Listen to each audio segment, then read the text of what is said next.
So this is Kinematics Lesson 5, and it's Graphing Motion Part 2, or Graphing Motion Continued. So it's not a very long lesson, so that's kind of nice after Lesson 4. So we're going to first look at a position time graph. So if you remember a position time graph, that's where you have time is on the bottom, and then the position goes along the sides. You could also have a position time graph where you have like positive and negative positions or north and south positions, but sorry, this is a T. Time always goes in the positive direction. So if you were driving from Winnipeg to Thompson and it takes you about 7.5 hours, your average velocity is about 101 kilometers per hour north, unless you're speeding. Okay, so as you went from Winnipeg to Thompson, you'd probably have a straight line showing that you're traveling at a constant speed and you're getting further and further away from the origin. Okay, so we could also think of position versus time graphs. We could have a distance versus time graph. So the distance from Winnipeg, it would go up and up and up and up and up until you reach 750 kilometers. Okay. So now we're going to kind of think about the speed. So as you're traveling from Winnipeg to Thompson, you can't always go the same speed. You got to slow down for all those little towns just north of Winnipeg, like St. Laurent, Ericsdale, Hillborough. You got to slow down a bit. So you might average 101 kilometers per hour north, but there are periods of time when you're going to go slower, such as when you have to go through those gigantic freaking bumps in the road, or you might actually have to speed up if you're passing a vehicle that is driving a little bit slower ahead of you.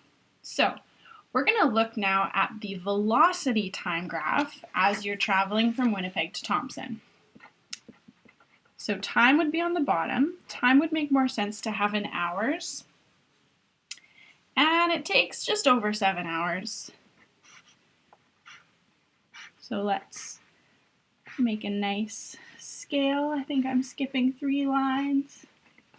And then you'd make it to Thompson somewhere over here. Okay, up the side, let's put velocity. Now velocity will be in kilometers per hour. If you're in the States, miles per hour. And we'll maybe put up to 125. So if I skip every third line and do 25-kilometer increments, hopefully nobody's going faster than 125. I've never got a speeding ticket on the highway before. Anyways, so when you first leave Winnipeg, as you're coming out of the city, you'll kind of like accelerate pretty quickly within a few minutes, less than a minute, up to your top speed. So you're driving down Highway 6, you drive for about an hour, and you're not quite to Ashern. But then when you get about an hour and a half from Winnipeg, you got to slow down. And I think at Ashern, you slow down to 70? Yeah, we'll say 75 just because it's easier on this graph. For like a minute or two, then you go back up. Then you hit another town, so you got to slow down again. Then you can speed back up. Then you hit another town. And then you keep driving. Let's say you keep driving until you have to go get gas at Grand Rapids. So Grand Rapids, you usually hit Grand Rapids just somewhere after 4 hours. I don't know. Let's say this is when we hit Grand Rapids. So we'll keep driving along. Oh, maybe you had to pass somebody. And then you go to Grand Rapids. Oops, that's a really bad line. That's supposed to be straight, sorry. So you get gas at Grand Rapids, maybe you're inside Pelican Landing for a couple minutes, 15 minutes, then you are back on the road. Oh, gotta pass a few more people.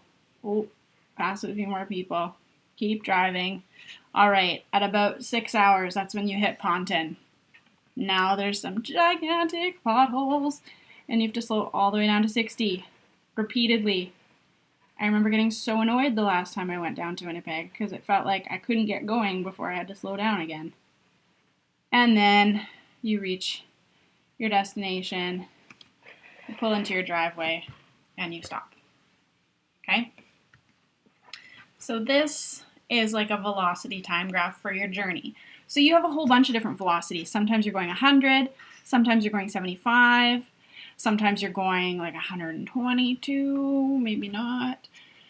So instead of looking at a velocity at each little point along this graph, what we can do is we could find an average velocity, because that would make our lives a little bit easier to talk about an average velocity. Okay, so this was slowing down for the towns.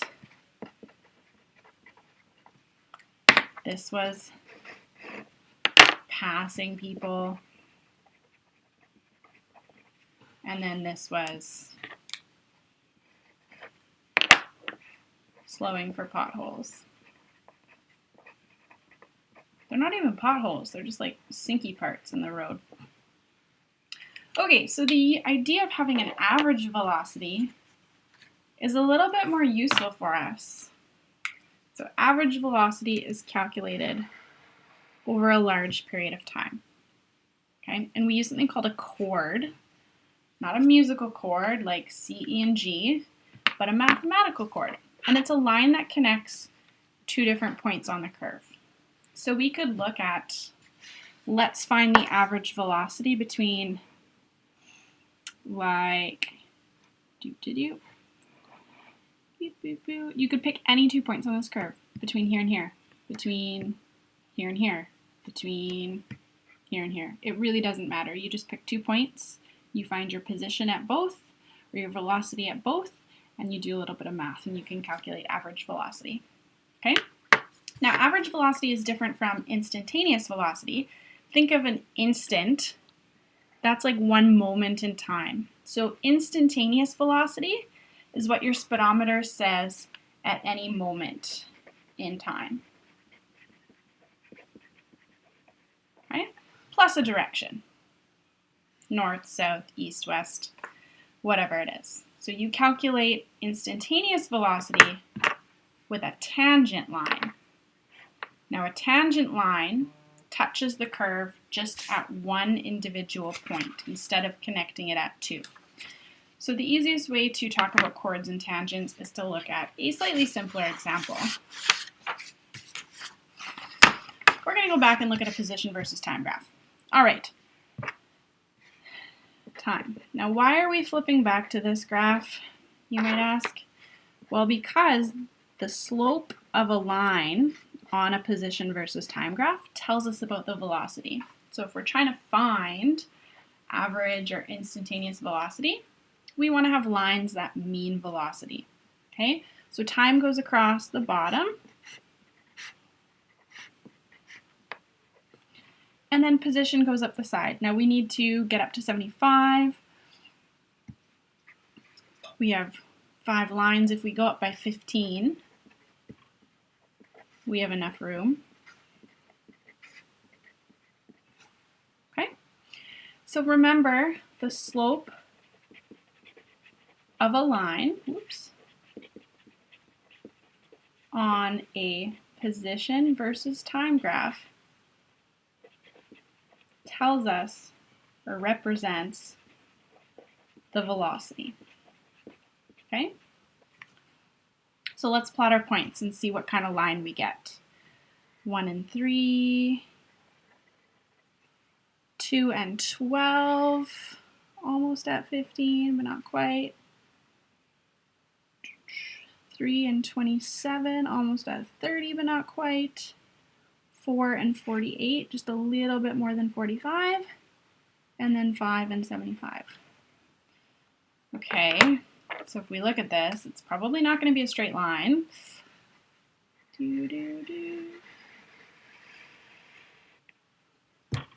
Oh man, we got a curved line. So the line is curved, and on a position and time graph, a curved line does not mean a constant speed. A curved line means changing velocity, which means there is acceleration. Those dots just mean therefore. So therefore there is acceleration. Well, we can't calculate slope for a curved line. We can't do that. Lines are straight. That's the only way we can calculate the slope of a line, is if it's straight. So we can't calculate slope for a curved line. So we can't find v.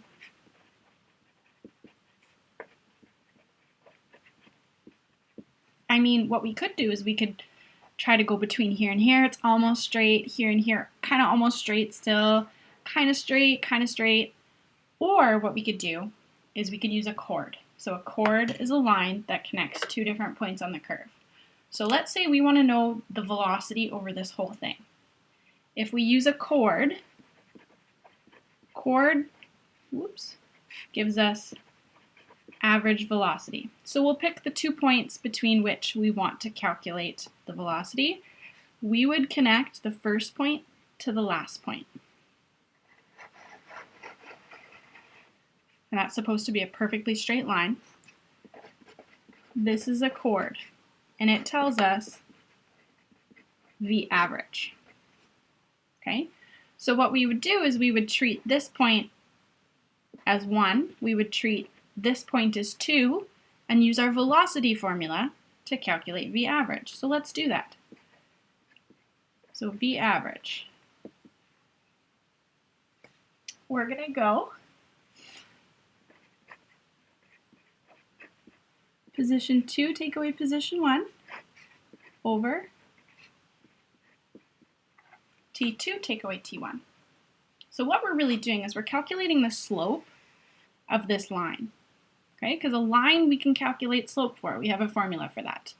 Y equals mx plus b is the equation, or we go y minus y, take away x minus x. Of course, our y really means position, so position 2 take away position 1, and our x is really time.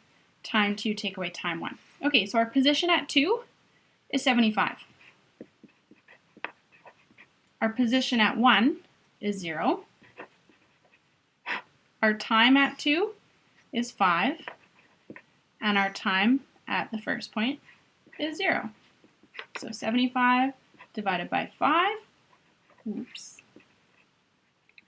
gives us 15 meters per second. Okay, so that's our average speed. It's not the speed at every single moment.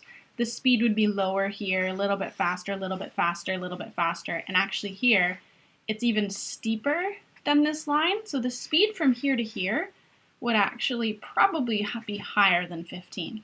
Okay, so a chord allows us to calculate average velocity. Now a tangent, a line that's tangent to the curve touches the curve at just one point. So let's pick this point here. So if I had a ruler, which I don't, I do have a ruler. So we want to make a line that touches the line and at one point best as possible. If you draw it too much like this, it'll be touching the line all along that region. We want it to just touch barely at that point. So when we draw a line that just touches at that point, we get something that looks like that. It's not perfectly drawn, but it's okay. So this is called a tangent line, and that is the V at one moment in time. Okay? And if you look, the slope of this line is a little bit different than the slope of this line. The slope here is a little bit flatter than the slope of this blue line. Okay, slope of the blue line doesn't quite match the slope of that green line. So they would have different velocities. Okay, so at this one particular moment in time, our position is 12. The time that's passed is 2. So at this particular moment in time, distance divided by time, speed at that one moment, all we're doing is using our speed formula, v equals d over t. 12 divided by 2 gives us 6, which makes sense. It's a little bit flatter, so the speed should be lower than this speed here. Okay? So this whole graph, the line starts shallow and gets steeper. That means slope is changing when you have a curve. Okay? So we took an average velocity from the start to the end. That's what that blue line represented. That's what we just calculated. Here's another example of a tangent line. So you want to get that line on a spot where it just touches P at one point. Okay? Average velocity and instantaneous velocity may be the same, but only if an object is traveling at a fixed speed. Okay? And then instantaneous velocity and acceleration aren't the same thing. Acceleration is how you're changing velocity, whereas instantaneous velocity is your velocity at just one point in time. All right, let's look at another example.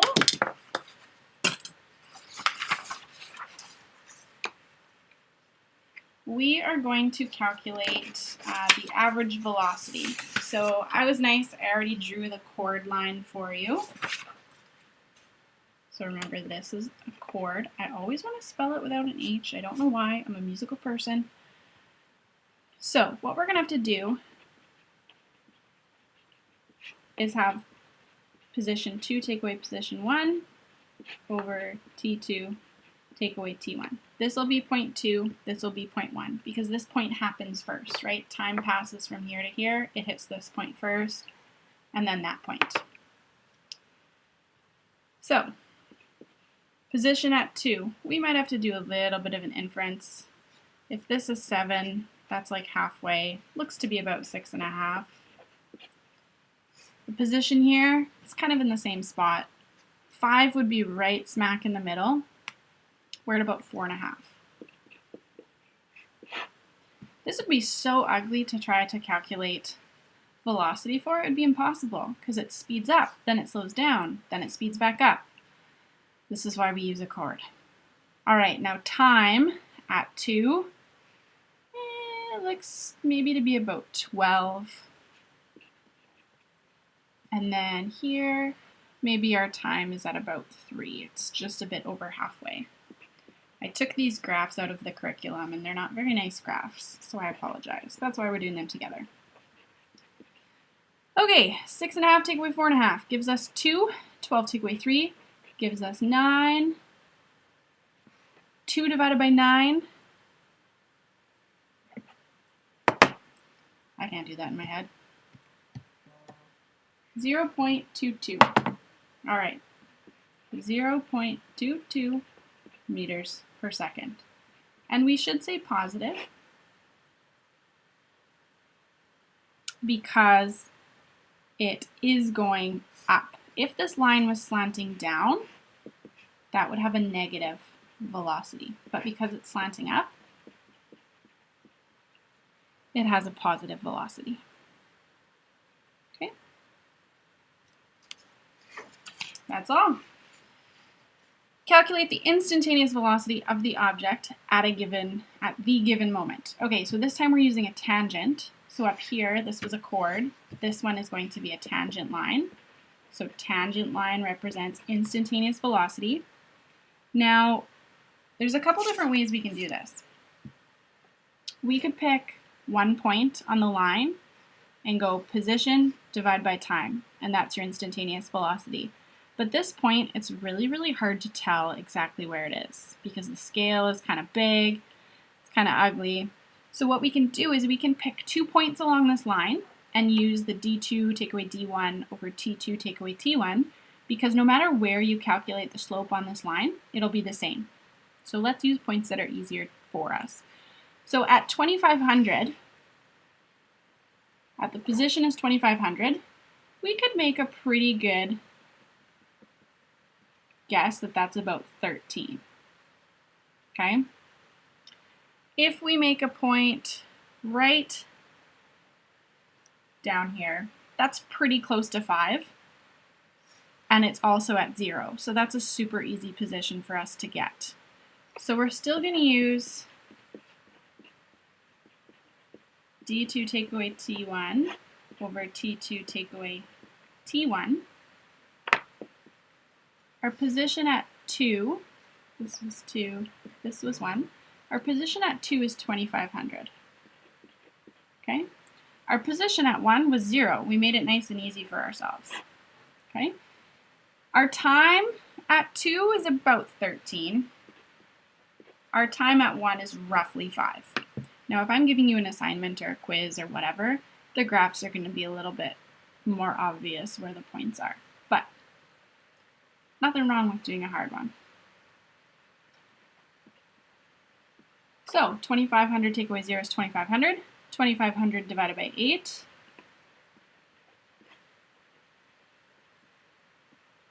gives us 313 meters per second, and it should be positive. Okay?